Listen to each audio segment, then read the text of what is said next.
ओम शांति। आज है 15/1/2024 की साकार मुरली। ओम शांति। बाप दादा, मीठे बच्चे पावन बनने के लिए याद की यात्रा बहुत ज़रूरी है। यही मुख्य सब्जेक्ट है। इस योग बल से तुम सर्विसेबल गुणवान बन सकते हो। प्रश्न है, तुम बच्चे जो योग सीखते हो यही सबसे निराला योग है। कैसे? आज तक जो योग सीखते या सिखाते आए वो मनुष्यों के साथ मनुष्यों का योग जुटा, लेकिन अभी हम निराकार के साथ योग लगाते हैं। निराकार आत्मा निराकार बाप को याद करे, ये है निराली बात। दुनिया में कोई भगवान को याद भी करते तो बगैर परिचय, ऑक्यूपेशन के बिना किसी को याद करना भक्ति है, मतलब जान पहचान के बिना। तो ज्ञानवान बच्चे परिचय सहित याद करते हैं। ओम शांति। रूहानी बाप बच्चों को समझाते हैं कि पहले पहले तुम्हें ही बाप का परिचय मिला है। जब छोटा बच्चा पैदा होता है तो उसको सबसे पहले कौन मिलता है? उसके माँ बाप। तो ये बच्चे जान गए कि ऊंचे से ऊंचे बाप हैं हमारे परमपिता शिव। उनकी महिमा भी गाते हैं, शिवाय नमः। लेकिन कभी भी ऐसे नहीं कहा जाता ब्रह्मा नमः, विष्णु नमः, शिवाय नमः शोभता है। ब्रह्म देवता नमः, तो उनको देवता कहना पड़ता है। ऊंचे से ऊंचे है निराकार भगवान, क्योंकि वो सुप्रीम बाप हैं। तो बच्चे भूल जाते हैं कि बाप की महिमा कैसे सुनानी है। तो बाबा कैसे है? टीचर है, सदगुरु है, बाप भी है। तो उनको तीनों रूप में याद कर सकते हैं। तो ये तो खुद को ही पक्का करना पड़ेगा। लेकिन मनुष्यों ने तो क्या कह दिया बाबा को? ठिक्कर बित्तर में कह दिया। लेकिन मनुष्य तन में भी बाबा सदैव नहीं रह सकते, वो सिर्फ आधार लेते हैं। तो पहले बात पक्की करनी है कि बाप हैं सत्य, फिर वही सत्यनारायण की कथा सुनाएंगे, क्योंकि नर से नारायण तो सत्य बाप नहीं बना है ना। और कैसे बने, कब कथा सुनाई, तो ये भी परिचय मिला है। आजकल भले ही शिव से योग लगाते हैं, पूजा करते हैं, परंतु उनको पता ही नहीं कि पहले पहले प्रजापिता ब्रह्मा होंगे, फिर सतयुग में वही आएंगे सबसे पहले। अगर सतयुग में प्रजापिता ब्रह्मा है तो सूक्ष्म वतन में क्यों दिखाया है? कुछ भी अर्थ नहीं जानते। यानी जो बाप ने परिचय दिया, जो बाबा ने ज्ञान दिया, उसको समझता हर कोई नहीं है।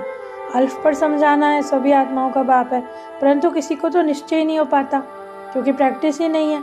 और जो नहीं समझा पाते, यानी उनको भी पूरा अभी तक पूरा ज्ञान नहीं मिला है या उनको समझ नहीं आया। तो हम आत्मा है, हमारा परमपिता बाप वही है जो टीचर और सदगुरु है। मनुष्य ने तो शिव और शंकर को मिलाकर एक कर दिया। कहते हैं शंकर ने आँख खोली तो विनाश हो गया। अब विनाश तो बॉम्ब से होना है। ये कोई चित्र बाबा ने कहा ये भक्ति मार्ग है, पूरा यथार्थ नहीं है। तो सूक्ष्म वतन में जो है बाबा ने बताया प्रजापिता ब्रह्मा है, जो फरिश्ता बनते हैं, फिर वो सूक्ष्म वतन में जाते हैं। तो वास्तव में विष्णु का चतुर्भुज रूप भी नहीं है। तो बाबा कहते हैं पवित्र बनकर जब आत्मा धाम चली जाएगी तो यहाँ सूक्ष्म वतन का राज भी बाबा अभी समझाते हैं। मूल वतन, सूक्ष्म वतन, स्थूल वतन, ये सब भी बाबा ने ही हमको बताया है। शिवाय परमात्मा ने नमः। शिव देवता कभी नहीं कहते, क्योंकि पतितों को पावन बनाने का कार्य भी बाबा का ही है। तो घोर अंधियारा कहा जाता है इसको लिखो। बाकी तो बाबा कहते हैं यदा यदा ही किसकी गिलानी, तो श्लोक सुनकर लोग सुनाते हैं। तो बच्चों को देखना चाहिए कि वो अर्थ समझ भी रहे हैं। भले सफ़ेद ड्रेस है, परंतु छापा थोड़ी लगा हुआ है, तुम कहीं भी जाकर सुन सकते हो। इसका अर्थ तो बताओ। कहते हैं ना बाबा के बारे में कि अथाह ज्ञान है उनके अंदर, सागर को शाही बनाओ तो भी अंत नहीं। फिर सेकंड की भी बात सुनाइए। सिर्फ बाप का परिचय देना है, वही भेद के स्वर्ग का रचयिता है। भारत में ही स्वर्ग था, भारत में ही अभी नरक है, तो सहज है। एक दिन गणिकाएं आदि भी सुनेंगी, पिछाड़ी में आने वाले तीखे हो जाएंगे, वहाँ भी जाकर कोई सवेश कर सकते हैं। बाबा कहते हैं वेश्याओं को भी समझाना है। भारत का नाम उन्होंने भी गिराया है, इसके लिए चाहिए योग बल। पतित पावन बनने के लिए याद की यात्रा ज़रूरी है। तो डिफ़िकल्ट सब्जेक्ट है याद, इनमें सब पास हो तो गणिकाओं का भी उद्धार कर सकें। अच्छी अच्छी अनुभवी माताएं जाकर समझाएं। कन्याओं को तो अनुभव ही नहीं, माताएं समझा सकती हैं। बाप कहते हैं पवित्र बनो तो विश्व के मालिक बनेंगे। सतयुग को शिवालय कहा जाता है, वहाँ अथाह सुख है। उन्होंने ऐसे समझाओ कि बाप कहते हैं प्रतिज्ञा करो पवित्र बनने की। तो पतितों को पावन बनाने की तलवार बहुत तीखी चाहिए। बाबा जानते हैं सब एक रस नहीं है, उनमें रात दिन का फर्क है। तो इतनी महिमा करो बाप की, इतने गुण सिवाय बाप के किसी में हो नहीं सकते। तो अभी संगम युग है, ताकि तुम भी पुरुषोत्तम बन रहे हो। तुम और आत्माओं को बैठकर समझाओगे, परंतु ये शक्ल से मालूम पड़ता है कि किसको कहाँ तक समझ में आ गया,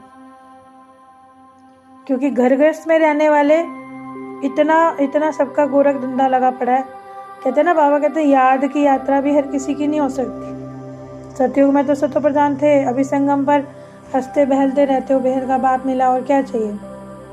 तो बाबा ने कहा है कोटों में कोई विजय का दाना बनते हैं, माला जो बनती है ना वो कोई कोई निकलते हैं, क्योंकि नंबरवार पुरुषार्थ अनुसार है पूरी राजधानी स्थापन हो रही है। लेकिन हमें किसी से भी आश नहीं रखनी कि मैं फलानी चीज़ खाऊं या ये मिले, क्योंकि आशाएं यहाँ होती हैं, वहाँ तो आशा करने की आवश्यकता ही नहीं है। तो वैश्याएं गणिका भी ऐसी हो जाएंगी बाद में कि जो तुमसे भी तीखी हो जाएंगी, बड़े फर्स्ट क्लास गीत गाएंगी जो सुनते ही खुशी का पारा चढ़ जाएगा। जब ऐसे गिरे हुए को समझाकर श्रेष्ठ बनाओ तब तुम्हारा नाम भी ऊंचा होगा। कहते हैं ना, वैश्याओं को भी हम इतना ऊंचा बनाते हैं, खुद ही कहते हैं हम शूद्र थे अब ब्राह्मण बने। तो बाबा कहते हैं ऐसा नहीं कि पहले जो शूद्र था वो बन नहीं सकता, पिछाड़ी में आने वाले तो कभी कभी आगे भी निकल जाते हैं। आगे चलकर सब देखेंगे कितना नए नए बच्चे सर्विस में उछलते हैं। मीठे मीठे सीखे लेते बच्चों प्रति माता पिता बाप दादा का याद प्यार और गुड मॉर्निंग। रूहानी बाप की रूहानी बच्चों को नमस्ते। हम रूहानी बच्चों की रूहानी बाप दादा को याद प्यार गुड मॉर्निंग और नमस्ते नमस्ते। शुक्रिया बाबा शुक्रिया। धारणा के लिए मुख्य सार, पतितों को पावन बनाने की सेवा करो, गणिकाओं वेश्याओं को ज्ञान दो, गिरे को उठाओ उनका उद्धार करो तब नाम वाला हो। स्वयं की दृष्टि को पवित्र बनाने के लिए चलते फिरते अभ्यास करो कि हम आत्मा हैं, आत्मा से बात करते हैं, बाप की याद में रहेंगे तो पावन बन जाएंगे। वरदान है अनादि स्वरूप की स्मृति द्वारा संतुष्टता का अनुभव करने और कराने वाले संतुष्ट मणिभव। अपने अनादि और आदि स्वरूप को स्मृति में लाओ और उसी स्मृति स्वरूप में स्थित हो जाओ तो स्वयं भी संतुष्ट रहेंगे और औरों को भी संतुष्टता का अनुभव करा सकेंगे। असंतुष्टि का कारण होता है अप्राप्ति, और आपका स्लोगन क्या है? पाना था जो पा लिया। बाप का बनना अर्थात वर्षे का अधिकारी बनना। ऐसी अधिकारी आत्माएं सदा भरपूर संतुष्ट मणि होंगी। स्लोगन है बाप समान बनने के लिए समझना, चाहना और करना, इन तीनों की समानता हो। जैसे कि बाबा ने बोला ना कि आपका बोलना, चालना, करना सब एक बराबर हो, तभी हम बाप जैसा बन पाएंगे। तो अव्यक्ति साइलेंस द्वारा डबल लाइट फरिश्ता स्थिति का अनुभव करो। वरदानी रूप से सेवा करने के लिए पहले स्वयं में शुद्ध संकल्प धारण करो। सारा दिन शुद्ध संकल्पों के आधार पर सागर में लहराते रहो। जिस समय जैसे चाहो शुद्ध संकल्पों के सागर के तले में जाकर साइलेंस स्वरूप हो जाओ। आपकी ये डीप साइलेंस स्थिति वायुमंडल का परिवर्तन कर देगी और आपको स्वयं डबल लाइट फरिश्ता स्वरूप अनुभव कराएगी। जैसे कि बाबा ने कहा ना कि किसी को समझाने के लिए पहले हमें खुद उस चीज़ को डीपली अंडरस्टैंड करना पड़ता है। तो बाबा ने क्या बोला? पूरा डीप साइलेंस में चले जाओ और आपकी जो ये मौन की शक्ति है वो पूरे ही वातावरण को शुद्ध कर देगी और आपको खुद भी हल्का महसूस होगा। कहते हैं जो खुद हल्का होगा वो सामने वाले को भी हल्का महसूस कराएगा। तो आज की इतनी ज्ञानवर्धक मुरली के लिए बाबा का पन्ना बदन शुक्रिया। ओम शांति।